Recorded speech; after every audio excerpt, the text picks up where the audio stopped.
કલ્લુ પરીક્ષામાં ચમ તમારા બધાના માર્ક્સમાં હાથનો પાટ્યો ફિટ થઈ ગયો છે ચમ આટલા ઓછા આવશે? કારણ કે સાહેબ અમે ભણતા જ નહીં તો માર્ક્સ ચોથી આવવાના છે.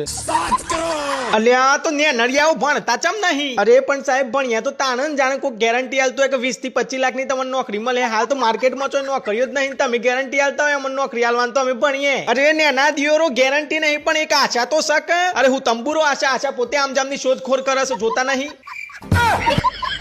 અરે ગોરી ના હું આ ગુંગારી ની વાત નહીં કરતો. મારો કહેવાનો મતલબ એમ કે તમે ભણ્યો તો તમને અંદરથી થોડી તો આશા હે કે અમે ભણ્યા તો આમ થોડી તો ઉમ્મીદ હે કે નોકરીની. ઓ તારી બાપની 200 વીઘા જમીન પોતાનો આટલો ટાઈમ વેસ્ટ કરીને છે લે મળે હું ઉમ્મીદ. શાબાશ. અરે દિયોર વગર ભણે તો એ નહીં મળે. હા પણ અંદરથી થોડો સંતોષ તો મળે કે નહીં ભણ્યા એટલે નોકરી ના મળી. એવો સારું હેડો તું નહીં ભણે તો તું કરે હું એમ કહેજે. અરે સર આપણું તો સેટ જ છે, બાપુજીની મોટી દુકાન છે, એનો ગલ્લો સંભાળ લેવાનો આપણે. અલ્યા તાર તો દુકાને છે તો હું શું કરે? મારે તો દુકાને નહીં. અલ્યા હોપારા તારા દુકાન નહીં તો તું મારા ચક્કરમાં ચમ પડે છું ભણવા?